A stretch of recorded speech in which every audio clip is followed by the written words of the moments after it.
Let us begin, shall we? My name is John Small, and you are tuned in right now to Small Talk, but I am absolutely thrilled to be joined today by Liz LaPoint from GenXellent.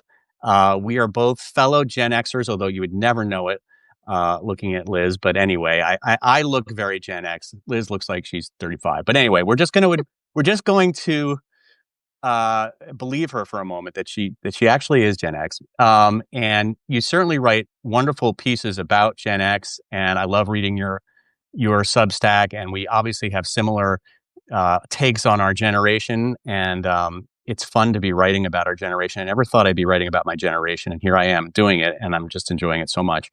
But I'll let you explain a little bit about who you are and what GenXellent is all about before we get rolling.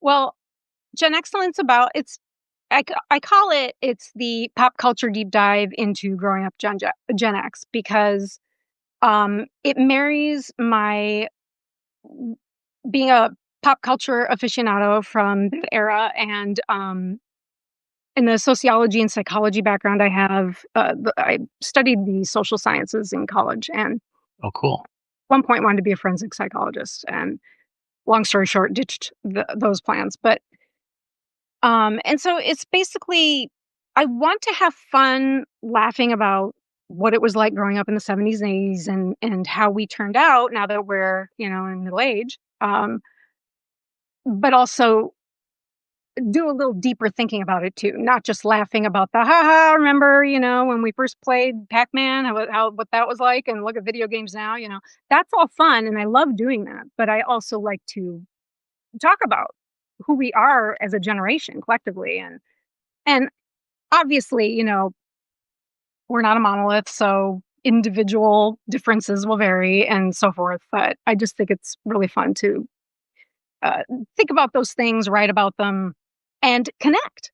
That was another huge thing. I love that I've been able to connect with people like you and Gen Xy and just all sorts of other. Yeah, there's a few of us Gen Xer Substackers out there, and I like that we're finding each other, and then this whole community of people, not always even all Gen X. Like I have some readers, I'm sure you do too, that are Gen Z or millennials or boomers, and they'll write in and be like, "Hey, I'm not actually Gen X, but I kind of like this story kind of resonated with me." I'm like, "We welcome you. You're welcome to our club," But it's cool. It's cool to find a community. It is, yeah. And the crazy thing is, I think in our lives, I don't know why, but I don't meet a lot of people who are Gen X. And, like, for example, in my work life, most of the people I work with are like Gen Z or millennials, right? And then there's like my friends, I guess, those are my Gen X people. But I feel like in life, I always feel so much older than everybody else. And it's frustrating because I used to be the young one. And now all of a sudden I'm like the old dude in the room. And I don't know. Do you find that your interactions a lot in your life are with people who are not actually your age? Yes. It's funny because most of my best friends were probably around 8 to 10 years younger than me. Right? But Oh God, your friends too. yeah, I I mean, know. but when I was a child, my best friends were always, in my grade, around my age. But once I hit adulthood, and that might be a symptom of the fact that as a Gen Xer, I feel like I was always a few steps behind where I should have been at my age. I don't know. All I know is I was high energy and I connected with other high energy people, and they tended to be people younger than me. And so most of my best Yeah. older Most millennials. of my best friends are millennials. Yeah. Now, are you married, Liz? Yes. Now, is your husband a Gen Xer? Yes. Boomer? Okay. He was born in 1970. I was born in 1975. We're like almost perfectly 5 years apart. And I love it because he remembers things from the 70s I don't. Hmm. And, and we instantly synced up because we grew up very similarly. And what's interesting is at the time, I didn't realize a lot of those commonalities are actually typical of our generation. At the time, I was like, my husband Terry and I would be bonding over things. Like, oh my God, my parents were like that too. Or, oh my God, your parents were like that too.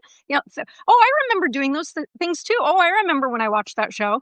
And then it's only been in the last few years that I've made the connection reading more about our generation and what sociologists say about us, and that I'm like, oh, there's actually a shit ton of other people like us that had the same parents and the same experiences. And See, that's yeah, what's so interesting about writing about Gen X and thinking about this. And I had never, before I did my Substack, I hadn't really taken such a deep dive into our generation before. But yeah, just, yes, we're not a monolith. We're all different in our own ways, but there are commonalities that are so interesting. mhm, And I think there's sort of a power in knowing that, you're not alone. Like agree. there are other people like us going through what we're going through. Right, exactly, Yeah. exactly. So, what do you think is the most Gen X thing about you? Like, if you had to say, "Well, I'm a real Gen Xer," what quality do you think is the most Gen X about you? Well, emotionally resilient. I think we're known for being that, and I don't think I would have realized that's what it was until now, though. I have a lot of memories of certain things happening in my life, and when I would tell somebody who wasn't part of our generation, they would be like, "Oh my god," "Oh, I can't believe that happened," and I was like, "Oh, it was really no big deal," and they'd look at me like, "No big." And so I guess I the whole whatever, I didn't realize was our thing. That was always who I was. The most Gen X thing about me is that I'm it's easy for certain things to just for me to brush them off my shoulder and move on and in a positive direction, and yeah, I guess I just didn't realize until recent years that that's a stereotype of us. Yeah, we're definitely resilient. We've definitely bounced around, been thrown a lot of like wrenches in our lives. We start off analog, then all of a sudden the world becomes digital, and now there's AI and all these things that we were like not prepared for in our youth. And then I hate to disparage other generations, but sometimes I feel like we might be a little bit more resilient than some of the other generations coming up. At least in some of the interactions that I've had with them. Like, I'm just like, dude, like, pull yourself together. Do you know what I Yeah. mean? Yeah, yeah, yeah. Oh,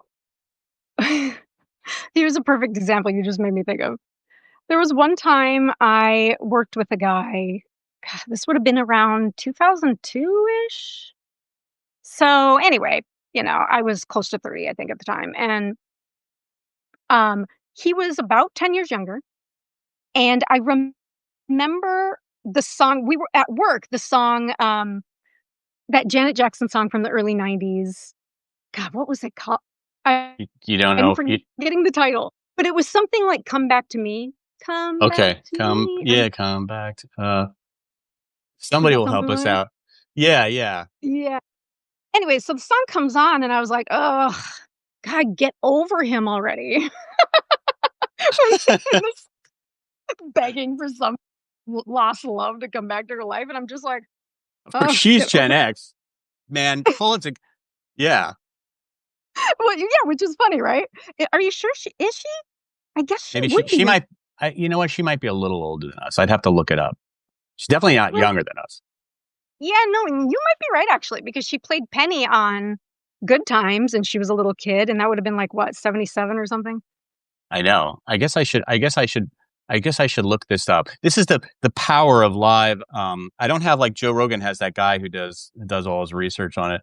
Janet Jackson was born um 1966. So she is definitely she made it. She made it by a year. Because Gen Oh, X is like 19, they say 1965 to 1980. So hi Janet. Welcome. Janet, you're welcome to come on the Substack Live anytime. I was a huge fan. yeah, no, I loved her too, but I didn't like that song. It was just so, and I was like, and the guy next to me was like I was like a psychopath, like I couldn't understand. Begging for this guy back in her, and I'm like, "No, but seriously, just, clearly it's not meant to work out, just get over him already. I can't," and he was like, "Oh my god, what's wrong with you?" And I'm like, "Because when it's obvious and it's time to move on, it's time to move on." By the way, I see in the chat in the audience two of our fellow Gen X files. Dana Dubois, who does Gen XY. Brian Clark is also in the house. So welcome to you guys, and those guys also have great Substack, so I recommend them. I want to get to the topic that I build as our big topic. I mean, there's so many things I want to talk to you about, but one of the things that really intrigued me was an article, a series of articles that you wrote about us being the forgotten generation.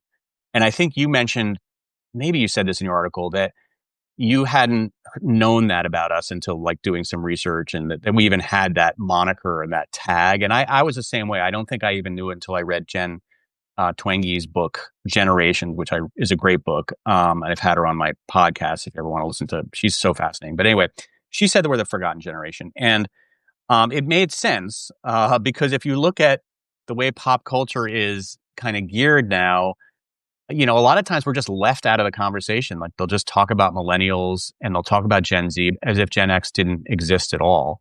And there's even like memes that I think you put in your articles of, like charts that the Fox News will put up, and it'll be like, here's what generations are thinking about stuff. And it'll be like boomers, millennials, Gen Z. And you're like, wait, where are the Gen X? So it's like, we are just forgotten sometimes and we're not in the conversation. And the popular sort of understanding of this is, that the reason that we're left out of the conversation is because there's just less of us, that there are a lot more boomers. We're sort of sandwiched, and we're also called the sandwich generation because not because we love sandwiches. I do love sandwiches, but because, but because we are between the enormous boomer generation, the enormous millennial generation, and we're just a lot less of us. So there's just less of us, less of a voice. That's the popular narrative. But what I loved about your two essays is you went a little deeper. And first of all, to tell me about this, why did you even decide to write about this in the first place? And damn it, I wish I wrote about it first. Yeah. Fascinating that every time I noticed what you mentioned, those memes or just the news or articles just failing to put us in the conversation, I was a little fascinated. But whenever I shared that on my threads, the predominant attitude by most Gen Xers was like, yes, thank you. Keep us out of those conversations. We don't want to be involved. Right. That attitude also fascinated me. So if I step out of being a Gen Xer myself and just look at it from like pretend I'm an anthropologist, like not a Gen Xer, and I'm like, okay, this is interesting. I wanted to do a deeper dive into it, and so I started thinking about it. And like I said, when my background in psychology and sociology, it occurred to me that a lot of the descriptors that they give us, that they give Gen Xers, coincide with the typical traits of adult children of narcissistic parents and typical traits of adult children of neglect. And to be honest, even adult children of alcoholic parents. Mm-hmm. So those three things, a lot of those same traits were applied to us, which made me go, oh, wow. Okay, I got to read up on this more. And so I was just connecting those dots, reading about it and going, oh my God, that makes total sense. We were the free range upbringing that we had, combined with the fact that our parents tended to be emotionally distant, tended to be hands off to a fault, I think. Obviously, there are exceptions, but they tended to not be the kind of parents who created open, honest, direct conversations with us. They tended to not open up to us, and they didn't encourage that with us back and forth. Like they tended to be authoritarian, where it was almost like they were afraid to open up to us because then we wouldn't see them as authority figures and respect them as authority figures. I can't open up to my kid and talk to them about what it was like for me as a kid or the mistakes I've made. I can't apologize to my child when I've been wrong. I can't, because that would erode them respecting me as an authority figure, and I need to keep up that facade in order to maintain control and to demand their respect and Right. and that was the general attitude fostered with us. And yeah, I'm sorry, go ahead. No, I'm sorry to cut you off. So yeah, I mean, a lot of that resonates. I think, we both kind of, I mean, you don't know this about me. I didn't really have a parents that were that kind of authoritarian type of parent. But another thing that you mentioned, and I want to talk about those kind of parents because I'm sure a lot of people listening do have those kind of parents, or did have those kinds of parents. But that's narcissism. Anita mentioned in the comments a narcissistic mom. And, I don't think my mom is on here. My mom sometimes calls in, "Hi, mom." Look, I adore my parents. Everything I say about this goes a little, but there is in the boomers who are my parents and the silents do have a narcissistic streak. That was the me generation. That was the it's all about me and kind of breaking fear of your that was the hippie generation, right? And I feel like that also plays into it, where they were kind of very self-involved, and as a result kind of ignored us a little bit. Either they wanted us to respect them, or they kind of better let them, what is it's better left unseen, right? Just they can be around, but I don't really want to deal with them. I want to do my own thing. I want to take my yoga classes. I want to go and go to power retreats, whatever. They were doing their own thing. Because every generation tries to correct for the mistakes their parents' generation did with them, right? So I feel like a lot of the boomers, the reason they ended up so self-involved and majorly into self-improvement and doing their own thing and not really being plugged in as parents, partly because they may have had the opposite. Like maybe the silence and the greatest generation tended to be all about their kids. And we know this was true of mostly the way girls and women were raised. Like they were raised to just be moms and wives, and that was it. So their whole entire life was about their identity was wrapped up in being moms and wives, and that was it. And so the boomers were like, no, F that. I'm fighting for equal rights. I'm going to enter the workforce. I'm not going to depend only on a man, because look what happened to my mom and my grandmother when they did that. And so for that, I thank them. For that, I'm eternally grateful for the rights that I was born into, that I didn't have to fight for personally. So all the times that I'm talking about when I direct, I guess, complaints about the boomer generation. Yeah. I hope it's not sounding like hate, because I don't hate them. And they did a lot that was actually monumental and fabulous. But when it comes to as individuals, as parents, that's, I think, where they ended up a little too self-involved and too into their own thing. And I mean, did you ever see the movie, oh my God, what's it called? With Meryl Streep and Dustin Hoffman. Oh, Kramer versus Kramer. Is that the one? Do you remember how it was about her leaving because she's like, I don't find being a mom fulfilling, and I'm going to go find myself. And he's all, what? He's like, okay. And so now he has to be a full-time plugged-in dad, and then we're supposed to laugh at how he was so detached, he doesn't even know how to feed his kid, right? Right. Poor Ricky Schroeder. I think that was Ricky Schroeder that was the boy. Or was it? I don't know. Maybe it wasn't. Ricky Schroeder was the champ. No, I don't remember. We're terrible. He was the champ, yeah. Yeah. Anyway, you guys can write in. There's something annoying about sorry if sometimes I cut you off, but there's something annoying about the way that this connection is, and sometimes I cut you off. So anyway, I apologize. Live streaming. But that is such an interesting observation about Kramer versus Kramer. I really hadn't thought about that. Really is like a seminal, they're obviously boomers. And the way that poor kid is sort of left in the middle of it. And, I used to be so jealous of the boomer generation when I was a kid, because I used to think oh, they were so cool. They had they would do free love, and they would go to Woodstock, and they were so free. And they invented all this, they did all these drugs. And I was our generation's so boring. This is when I was a kid. I used to think this when I was in high school and stuff. But looking back, they were also incredibly irresponsible as parents. And it wasn't. And then the annoying thing is then they would go on to become these as older adults, and in the workplace, they'd be incredibly selfish. I mean, it took us a long time to get their jobs because they just wouldn't give up power, right? Like there's that whole thing that's sort of like only I can do it. And there's definitely like I always think of like Steve Jobs as sort of the ultimate boomer example, where it's like they're just they they're geniuses in a lot of ways, but they're also completely full of themselves. Right.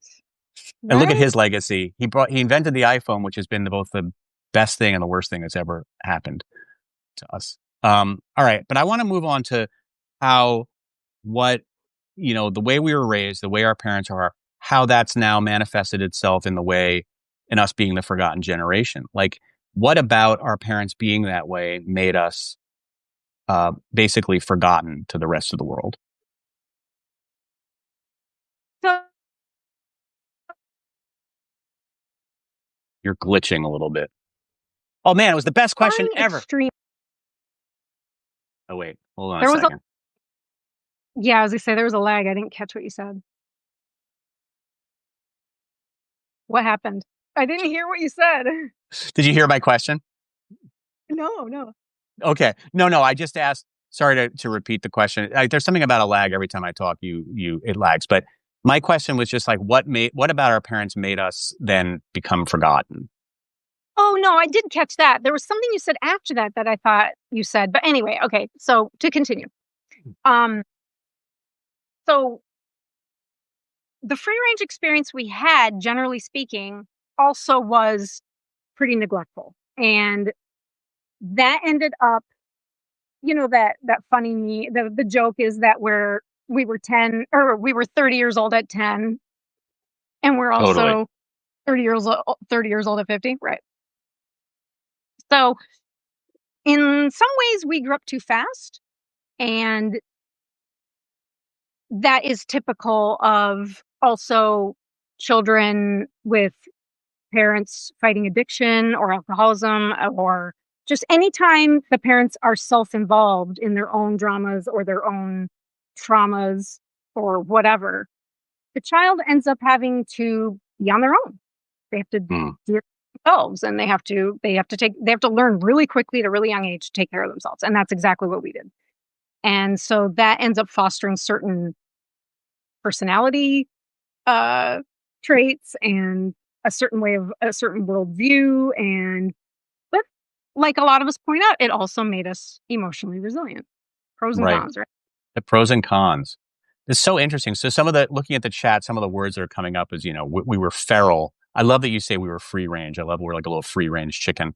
Um, with our heads cut off. Yeah, we had to learn as we went. And I think that is yeah, that is served us well, especially in a time when we grew up listening to cassettes, and then all of a sudden we're on Spotify, or we grew up with word processors, and all of a sudden we're expected to learn how to use all the new technology that comes through. So it has served us well to be able to learn on the go, but at the same time, I guess we're a little bit emotionally underdeveloped, some of us, and have had to, right. um in what way do you think, like, are and how is that emotional um, lapse or whatever made us kind of almost invisible to some people? Well, I think when you're a young child and you feel like your parents, I don't want to say don't care enough because that sounds harsher than it probably is. But when they aren't there enough for you, that you have to do the majority of the things on your own that most kids shouldn't have to, you start to feel like, well, I don't matter enough for them to be more plugged in. Hmm. And um, that not mattering, you grow up and you're just like, well, why would I use my voice if nobody's going to listen or nobody cares to listen? And then on top of that, we were constantly warned against being braggarts. That is so And true. yes, and, to be humble and to be, a, a personal example. There was a picture of me. I was going through a photo album when I was like maybe 7, I guess. So this super early 80s. And I was going through a photo album with my grandmother, my dad's mom. And we were looking at pictures. And there was one of me from playing outside that my mom had taken. And when she took the picture, I remember my mom saying, "Oh, you look so cute, honey." So I repeated it. I was just being a 7-year-old repeating what my mom had said, right? And I was like, "Look, Grandma, look how cute I am in that picture." And she was like, I know. like it was the worst thing I could have done is said something positive about myself, right? And she was like, "Never talk about yourself like that." And the shame, instant shame. A lot of Like, shaming. yeah. And I mean, bless her heart. She's gone now, and I wish she was still around, and I loved her so much. But you know, sometimes it's not what they said, but how they said it. Sounds like what I always say to my wife. It's not the way. It's not what you're telling me. It's the way you're telling me. Um, Right. And but so, go ahead. yeah, no, I think you're really onto something with that. Like we were not the braggadocious generation. Even like doing a Substack for me is like sometimes hard because I don't want to come across as like being a know-it-all or telling people how to live their life or and yet there is Gen Z, who I love, they're two of my kids are Gen Z, has no problem talking about how amazing their life is and and how hot they look. And it's all about, and I feel like this kind of started for us, but it was late in our cycle. Like in the 90s, I remember I was working in a magazine called Child Magazine, which was all about parenting. And it was about, at that time, I was in my 20s, and it was all about self esteem. That was the buzzword, like self esteem. And like the word self-esteem was not something that when we were being raised, was like part of our life. Like that would be considered to be like psychobabble bullshit. You don't have to have self-esteem, like just, roll with it. So I feel like we missed the self-esteem movement. And then as kids, and then later we would miss the trophies for everyone movement, which we unfortunately are kind of responsible for. And I want to get to that, like how we've overcompensated. I think, I don't know. Do you have kids, Liz? Do I have a 14-year-old son, so adorable, so smart. Oh my god. He knows so much more his age than I did at his age, I know. and he's miles ahead. But, yeah, so he's at the tail end of Gen Z. Right. So I have a 19-year-old and a 15-year-old. And also, like, I mean, I guess everybody I just adore them. And I think they're amazing kids. But they're incredibly self confident and like in a good way. Like, I wish I was as self confident as they are. And I just think that was not, and maybe that's part of the way we parented them. It's part of the culture. It's just part of, but it is, it's interesting that we are not, I don't think we have that kind of self confidence naturally. We've had to kind of earn it ourselves. Yeah, we didn't have parents that heaped a lot of praise in general. I mean, I did sometimes. Once in a blue moon, my mom would say, "Oh, you're so smart, honey," or something. But then it would be quickly followed up by behavior that made me go, "Do you believe I'm smart? Because you just." Exactly. But But anyway, But part of this has not been to our advantage, even though it's made us resilient and it's made us, I think, some of the more interesting people I talk to are Gen Xers. And maybe I'm biased, but I just think that I really like generally, we've produced some of the worst people in the world, but we've also produced some of the greatest people. And, I find that they always have a good kind of healthy cynicism about the world. They ask questions, a good sense of humor, good self-deprecating sense of humor, like self-awareness. So there's all these great qualities, but there's also this kind of the cynicism, can blur into kind of like a negativity towards everything and kind of thinking you're right about everything and kind of saying whatever to everything and not really being part of the conversation as much as they should. Like, the world, we're in a serious place right now in the world, and we need more Gen X voices confidently speaking up, right? About whether they're pro or for what's going on in the world. So mm, I think it's not, being forgotten is not necessarily a badge of honor for us, I think. agreed. Yeah, like we said earlier, pros and cons, right? Yeah.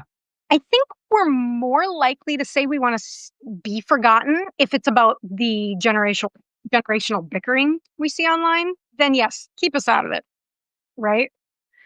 But when it comes to other topics, like you'll see survey results listed in the news for something, and it's for every generation but us, and you're like, wait. what? But I think part of the problem is a lot of younger people, we are either absorbed by the boomers, so they'll mistake Gen Xers as boomers, Hmm. or we assume to be older millennials. Right. And that's part of why. Yeah, we get lost. And then poor Generation Jones, which is I think like a little bit before Gen X, One they of the, they really get lost. Yeah, they're like 5 years older than we are. I think there's a Gen Jones person that on the chat that said, "Oh, it's like even it's harder for us because they're really lost. They're like they have no generation that wants them. We'll take you. We'll take you, Generation Jones. You can be in our generation, or you can go to the Boomers, whatever you want. But I'll take them. Yeah. Um. I, you know, I want to. I don't know if this is. Hey, and talk about not being braggadocious. I'm about to be braggadocious for 2 minutes. I wrote an article last week. If people might not be aware of it, it was 50 signs that you're Gen X. And I want to talk about it, not because I want to promote the article, but really because I just want to, because I think it would be fun to get you involved and also to get our audience involved. So I was just kind of sitting around one day and I was like, you know, what are signs that like you would just know that somebody would be Gen X, like if you had a conversation with them? And I came up with all these different things. I'll just read a few out loud and then you can, and I think a few resonated with you. yeah, So you. I want to talk about that. You were like, wait a minute, did you like steal my email? And I'm like, no. I say that, let me see. You put lemon juice in your hair to get that natural blonde look. You called your friend's parents Mr. or Mrs. Nobody called their parents by their first names when we were kids. You call those alligator shirts that people wear, you still call them Izods. People were surprised that they're not called Izods anymore. They're called Lacoste. And I mean, we used to call them Izods. And we used to pop our collars without any shame. That was definitely a sign that you might be Gen X. The first drink that we ordered was the sex on the beach. I think that you could relate to that, right? That was my first drink order. I was so proud. I almost choked on my water or chai tea or whatever it was I was drinking at the time I read that. I could not believe you wrote because that's my first drink at a bar. And I was like, wait, how did he gain this intel? And the funny thing is, you ordered yours. I didn't even order mine. My friend just told the bartender, just make her likes the fruity shit. Right? I don't even know what's in a sex on the beach. It's probably like super sweet because we like sweet drinks. Yeah. I remember raspberry in it. Raspberry, maybe, I don't remember I what. know. I mean, I also remember the Long Island iced tea, and I don't know if that's an East Coast thing, but that just had every alcohol known to man in it, and it was just like a Long Island iced tea. I don't know why Long Island. I don't know what was up with that. Yeah. People keep saying, and I've seen it a few times. Anita wrote that you everybody wore OP, Ocean Pacific. Remember Ocean Pacific, the brand OP, OP shorts, OP shirts. Totally had OP. I remember a lot of people don't mention it, but do you remember Gerbeau jeans? Yeah, Gerbeau. I remember all this Jordache, Sassoon, but That, Gerbeau I remember. I Yeah, guess were my two, like, Guess jeans. yeah. For guys, it was Lee jeans. Do Lee jeans still exist? Do you remember Lee? There was Yeah. Levi's and there was Lee. Yeah. I think Lee jeans still exist. Probably only the older people buying them now, though. OP corduroy shorts, somebody just wrote. I love that. Totally OP corduroy shorts.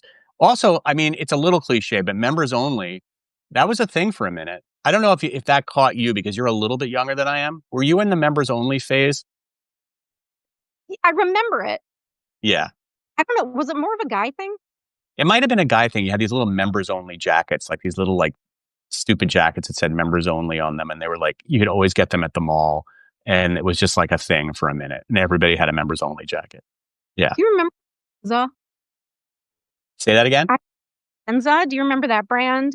It was like they had those, it was really in the mid 80s to wear those like bold, striped, horizontal striped, like, Yeah. Like underwear. rugby shirts, like rugby shirts. Yeah. Totally remember those. Let me see.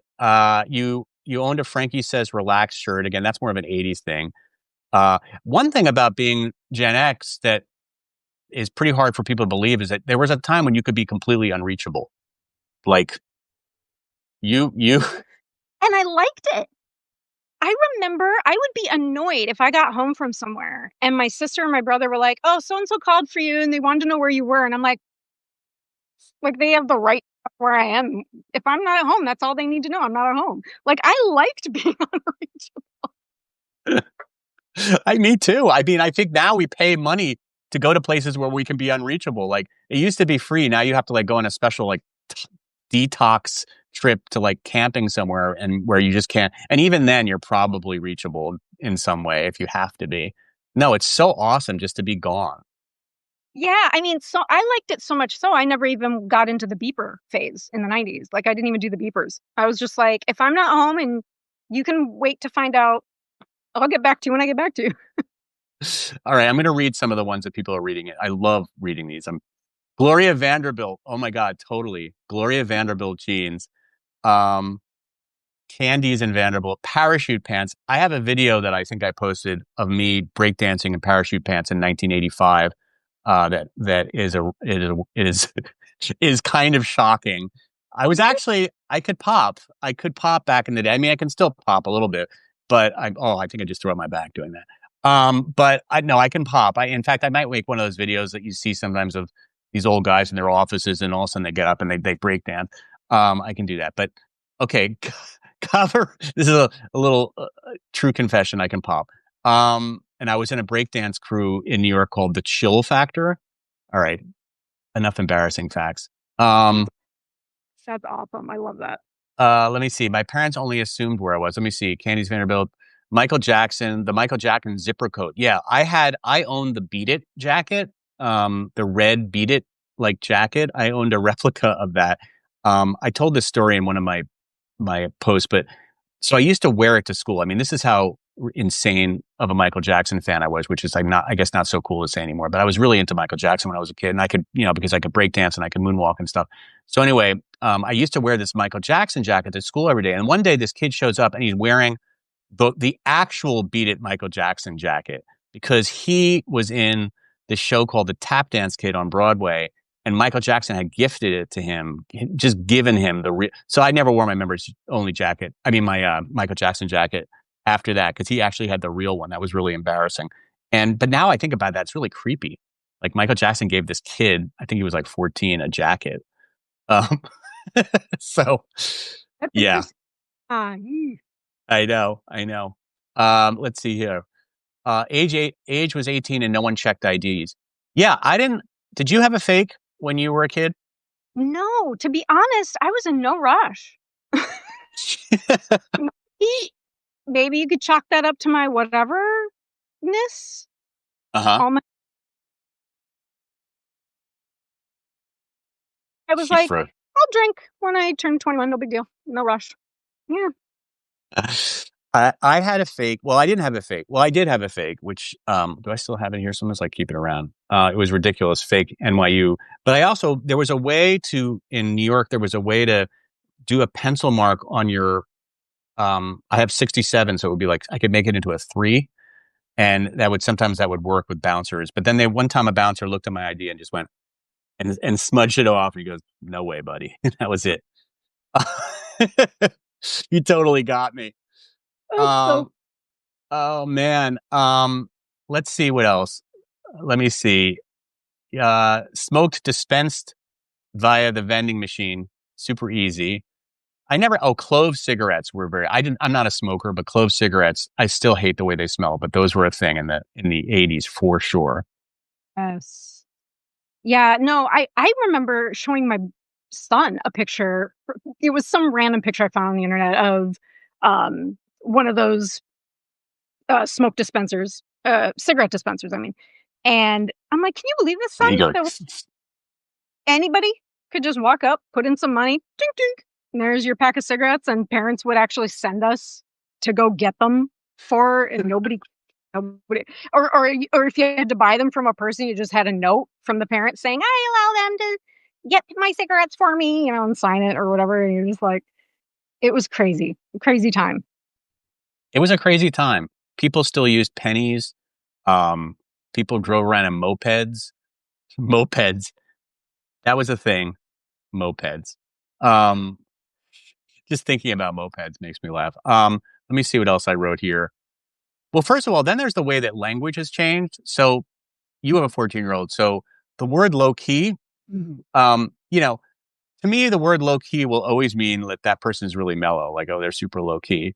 But the way our kids use it, it's like, I'm like, I didn't know what the fuck it means anymore because they use it in so many different ways. But they're just like, I was low key, like going to that store. And then I low key was like, no. I'm like, wait, what is it? I guess it's like almost replaced like as a, Like context, I figure when you take in context, I figured they just mean it's like another word of saying kind of or sort of. Like, the exactly. thing, low key. I like it. I just freaking never use it that way. And I will low key will always be mellow to me. I'm sorry. I'm just an old man yelling at the clouds. You know, Um, that kills me though is when my son, my husband and I would look at my son. He would say "bussin." Something was, oh, this meal is bussin', and we'd be like, that one took us a while to get used to. Now we think it's hilarious, and Bussin's good. Fire bussin'. bussin. But it's funny because back in the day, if you were because there was no internet, if your slang was kind of like unique to your area, unless somebody said it like in a movie or something. So like there's slang that we would use in like New York, like we would say abs instead of psych. And we have all these like phrases that we use, and that now like people are using the same slang in New Zealand, in London as they use in New York and like Detroit, Michigan. Like everybody uses the same slang, and that Yeah, wasn't and that wasn't, and like you said, unless it was a pop culture thing, it stayed regional, right? right. Like MTV probably like united us in that way. But it is really funny. And I do miss that. I miss that you could have your own culture within your city and your own kind of language and dancing and stuff like that. I grew up in New York, so I was a little spoiled because a lot of stuff was happening in New York at that time. But then everybody started kind of like taking all the New York stuff and making it like international, and it just became less special, I think. Well, you know what I love too is we're the last generation to have fully grown up. I mean, older millennials also experienced this, but their generation cut in half. The youngest ones grew up with the internet and grew up with social media and stuff.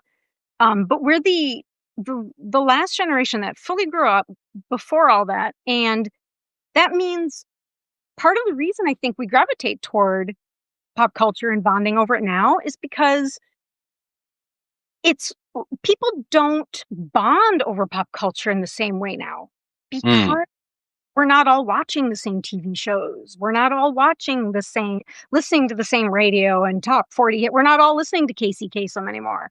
We're not, and so there's, and I so should there's, have put Casey Kasem on the list. Damn. Yeah. oh yeah. And so now everything's more personalized and more of a niche thing, and so it's like back when we were growing up, chances are if you walked up to a random group of strangers and brought up, you know who shot JR on Dallas, they'd know what you're talking about.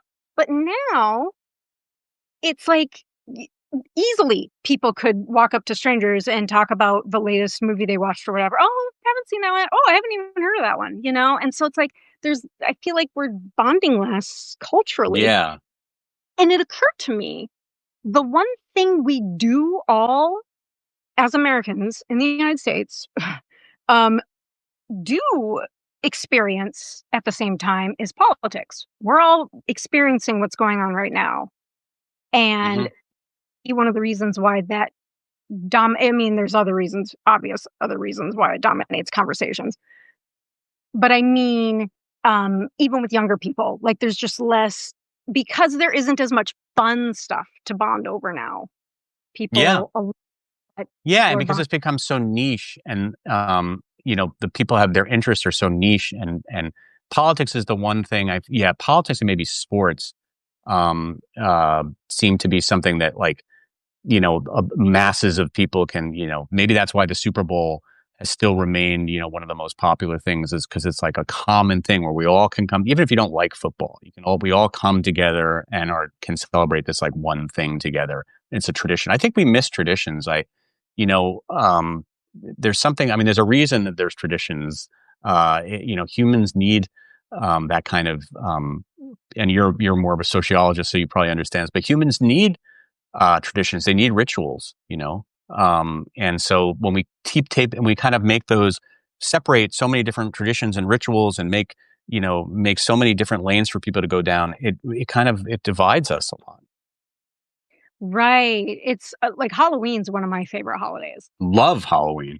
Love Halloween. And over the years, I mean, maybe it was just where I was living at the time, but I remember noticing far fewer kids on the streets trick or treating.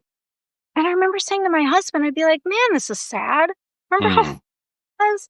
And now, either because of fears or because it's just not as exciting, or maybe it's because when we were growing up, we were desperate for sweets all the time. So Halloween was like, yes, got a bag of candy, yes. Yes. And today's Unless, kids are unless spoiled. you had there was always somebody who had the parent that had the sweet cereals. Like, like I always, like, right? Like or when you would go home to their house, they'd always have the sweet snacks and stuff. And like my mom was not that mom and dad. They did not have that kind of stuff. So there would be somebody that would have the Captain Crunch and the Sugar Pops. You'd be like, oh my God, let's have a sleep over there. Yeah. That's exactly same. My mom only bought like the honeycomb and the cardboard tape. Yeah, I got Familia, which was like some Swiss cereal. That was like what I was raised on. Um, you made me think of Halloween. Here's a real Gen X thing. UNICEF boxes. Did you have those? I saw them. I Yeah. didn't have, yeah, I remember that. Yeah, like you would have your little Halloween thing, but you'd also how many people in the comments also had a little UNICEF box you would go around and I guess it was a nice thing. You would go and get like donations for UNICEF. So I just remembered that. I also remembered like the big thing in my neighborhood was like if you either with your shaving cream, if you put your shaving cream in a spray can so it would go further, you would do the spray type of shaving cream, and also putting Nair. I mean, I don't know if that was like a urban legend, but that people would put Nair in their spray cans so that if they shot you, it would like burn your hair off or whatever. It was just, I don't know, it was one of those hooligan type things. But that was a big thing, at least in the tough streets of Dobbs Ferry, New York. People put Nair in their shaving cream cans. Yikes. I'm glad I didn't. Yeah, yeah. New York's the rough time. Um, were you old enough? Are you young, just too young to remember the Mikey died drinking Pop Rocks rumor? I have it listed in my, the piece I published yesterday, actually. Oh, okay. To remember it. You do remember it well. I Because, tracked. no, go ahead. Well, I tracked Mikey down. He still is alive. Thank goodness. Yeah, yeah. I learned, probably by 1990, I learned that I don't remember how I found out. Maybe I saw him in a magazine or something. And I was like, oh, he's still alive. But for years, if I had Pop Rocks, I refused to drink anything carbonated for at least an hour afterward because I was terrified of that. I was terrified. It was the worst marketing. Somebody was obviously trying to destroy the Pop Rocks franchise, or I don't know where that rumor came from because nobody tried Pop Rocks and Coke after that because that's how Mikey died. Poor Mikey. But he's Oh, alive and well. Apparently, he's like a financial consultant in New York City somewhere. And I saw a picture of him. I was like, oh my God, that makes me feel really old. That like Mikey is like older than I am. And he's an old man now. But anyway, dude, the other, real quick, sorry. what'd you ask?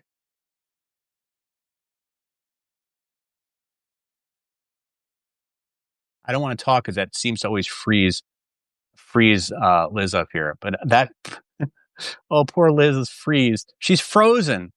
Well, we'll see if we can unfreeze you, Liz. But in the meantime, I'm going to read. I know we are all old men. Oh no, she went away. Oh my God, I'm all alone. This is really exciting. Let me read you some more of these things that I came up with because now I'm having fun and I love reading your guys. Actually, let me read some of your guys' comments because these are super fun. Number two, pencils, totally a thing.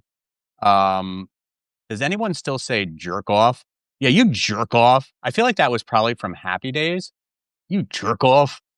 I don't think anybody says that. Another thing that I was thinking of, remember when people used to say doy instead of duh.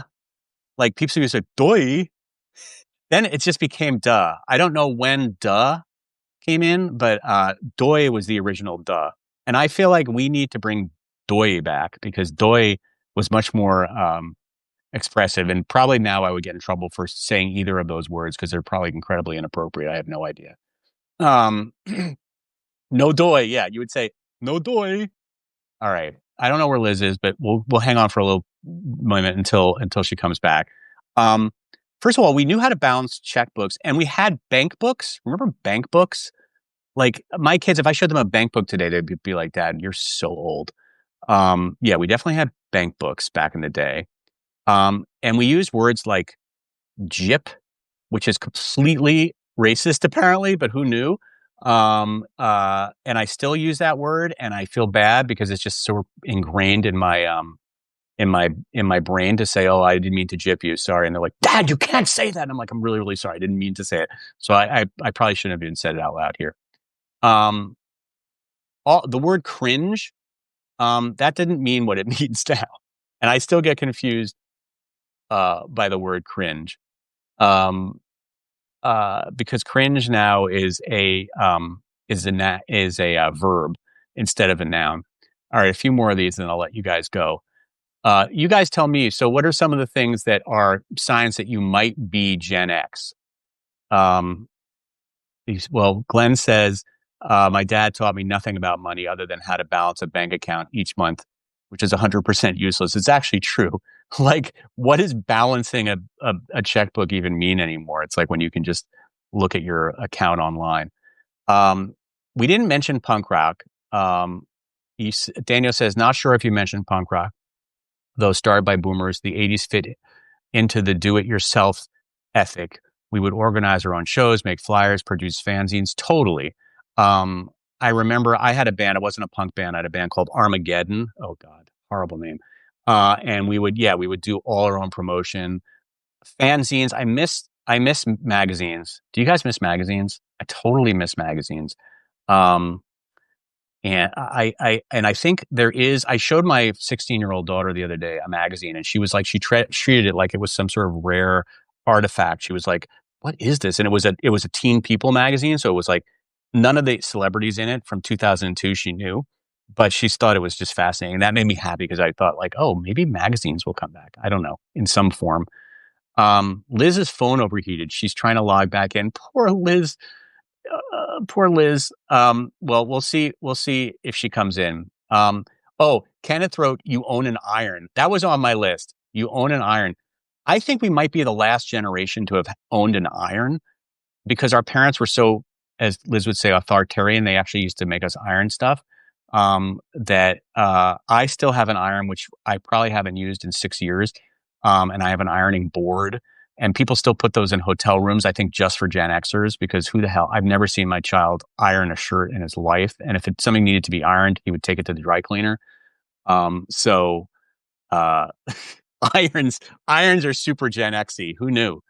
Um, Here's an axe to grind. Nobody called it a mullet when it was popular. That's true. You never said, "Oh, that dude has a mullet." You just said, "Oh, nice haircut, dude." Um, People, that was just somebody's hairstyle. And then there was this whole thing when I was growing up about being GQ, and like you were like, be like, "Oh, dude, you're so GQ." Did you guys say that? Because again, like some slang was very unique to my neighborhood and my area, which I grew up in New York. But like, if you were dressed like sort of like, I don't know, like David Bowie or whatever, you'd be like very GQ.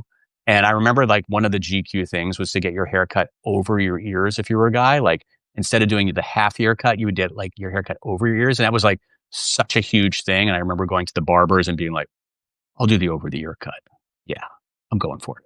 And that was like a major move for me. And we used to go to a place called Astor Place Barbers, which anybody growing up in New York, that place was an institution. It had 4 levels of barbers, and people would line up outdoors to get their haircut over the years. Let's see what else we got here. My buddy had a rat tail. Yeah, I don't know if they call them rat tails anymore. Those were great. Rat tails were just probably always a disaster. Okay, how does Liz rejoin? Her phone overheated. How does she rejoin? Does anybody know? I feel like, uh, how do you, maybe I have to invite you. Hold on 1 minute. This is so, I'm going to invite you here, Liz. I just invited her. This is so exciting. I've never done a solo. I hope I did okay. Spray starch. Yes, I have spray starch. Hi, you're back. I'm back. My phone overheated. It just That's because we're died so hot. suddenly. We're so hot. I'm so glad you're back. I know. I was like, I guess it needs to cool down. Needed to take a couple minutes. Sorry, that was awkward. No, you're totally good. I uh oh hi Mondo Popsicle. This is her husband. Hi, your husband wrote in to tell us that your phone overheated. So tell your husband we say thank you for that. So we've been having a really good time. Just like I've been reading these why people, what makes people Gen Xy. We are still looking for a work-life balance. Yes, work-life balance. That is that I don't know. That almost feels like every generation. I do feel like Gen Z is much more focused on the balance issue. That is an issue that comes up a lot in like interviews when I'm interviewing people from Gen Z. They're very into like how much vacation time will you have and how much time will I have. I don't know if it's just because they've been told by us as their parents, like make sure that you have enough time for you and your you time. I don't know. Hmm. Do you find that that's true? Like that Gen Z seems to be very, very focused in quality of life. Not that this is a bad thing. It's probably a good thing, but that's like a big issue for them. Well, I don't have as much experience as you do in direct contact with the older Gen Zers. Hmm. Maybe my Right. husband does, but I believe it because Yeah. most of them were raised by us or older millennials, and we were the first generation to be like, no, we're going to prioritize work life balance, and it's important to be there for my kids. That was another thing I think older generations were known for, being workaholics and not being there for us as often or as much as we might have needed or wanted. And we said we were going to change that. Do you think that we overcompensated and became like, and I'm not talking about you or me directly, but we became like helicopter parents because we overcompensated for our parents not being there enough for us. So therefore we were there almost too much for our kids. Yeah, I think we're probably guilty of that. A lot of us anyway. I don't know if that's what our generation could be um, generally known for. Because the term itself was first coined in the 60s, and the person who coined it was actually describing the silent generation and the way they raised boomers. Oh, interesting. Yeah. And so, of course, that would happen. That's okay. I like your Jaws shirt, by the way. Just for a second, I saw your Jaws shirt. Pause. Oh, it's Pause. Oh, it's Yeah. that kitty one. I It's a love kid. it. Yeah. My husband got her. Are you a cat fan? Yeah. I love cats. I was born on the day that Jaws debuted in theaters. And so No way. yeah. And That's so, awesome. Well, that's something we share in common. I don't know if that's a Gen X thing, but I'm also a cat guy. yeah, I've got, they're yeah. cute. Um, Okay, so I cut you off. So helicopter parenting actually was invented in the 60s, huh? Like as a concept. Yeah, at least the term was coined. Whoever it was that was describing those parents, they were, and they were specifically saying the kind of parents who are just, obviously we know where it comes from, the whole hovering like a helicopter, and being so overly worried about their kids' safety and danger and stuff, um, and I think a lot of people mistakenly mix that up with tiger parents because I'll see people be like, Gen X is a bunch of helicopter parents, but then they'll describe the things that are more like tiger parents, where they live vicariously through their kids and make them do all sorts of things, and they're always there in a way that's too much, and they're smothering their kids. And I'm going, no, those are the tiger parents. That's Yeah, not helicopter. Helicopter parenting is literally just, I'm worried that you're going to fall down those stairs, so I'm going to sit right here and make sure you don't. yeah, right. You know what I It's mean? like helicopter parents. The other day, my daughter forgot her like sneakers for gym class, and she goes to school like 45 minutes away, and she's like, "Dad," and I feel like my parents would be like, "Sorry." I was like, in the car, immediately rushing her sneakers to her. And I don't know if that's even good parenting. Like, it's just almost expected that, I had meetings, like I had stuff going on, but it was like, that to me is like where I'm overcompensating maybe for, uh, and again, I'm not going to disparage my parents because my parents were really actually I got quite lucky in the parent category, but they were not the kind of parents that would have like rushed the sneakers over to me. If I had forgotten my sneakers, then I would have had to have figured it out. And in some ways, I think, letting your kids make mistakes is a very important part of growing up. And sometimes we could be better at that. I agree. It's that whole pros and cons thing, though, because I think when you have people who do their best to set you up for success in life, which means, and part of that is when we do make mistakes, they're right there to help us out. Like, in other words, look at it from the point of view of your spouse too. Like, if your spouse forgot something, would you be like, "Well, I'm not rushing it to you at work. You should have remembered your jacket." Yeah. Seemed kind of jerky, wouldn't it? And so it's like, why not do that for your kids too? Kids make mistakes. Like, Yeah. just like do our best to set them up for success. And Yeah. so obviously it's one thing, context can matter. If it's one of those things where you've reminded them repeatedly about what steps to take so they don't forget and they still do and ignore your advice, then that's different. Right. Right. I agree. I feel like the answer is somewhere in the middle. Right. Don't do exactly what our parents did, but don't let them, be so pampered that they don't, that the real world is like a complete shock to them when they enter it. Exactly. That, like, prevent them from ever dealing with the consequences and repercussions of their actions, obviously, because then they grow up to be entitled a-holes who, Right. but obviously you don't want to be constantly shaming them and punishing them just for being human too. Yeah. Yeah. Hmm? So I feel like I've had you for an hour. I want to be mindful of your time. It seems like this is a pretty popular. We've got 120 people joining. I think that might be a record for my live chat. So I thanks everybody for joining us. What a great conversation. I can we talk more regularly? I wanna bring you on again. Yeah, this was fun. I feel like we could go on for hours about any given topic. So, I know. I feel like totally right. yeah. Well, to be continued. Liz, if people want to find out and start following you, what should they do? Well, my Substack is called GenXellent, and I'm also on Threads at Liz_LaPoint, LaPoint. I don't know why I don't think to put the links up to my social media on my. Do you do that? Do you have your social media up on your? I don't know if I do. I have my podcast up, but I'm actually thinking about changing my podcast to these conversations because I'm having a lot of fun doing these conversations.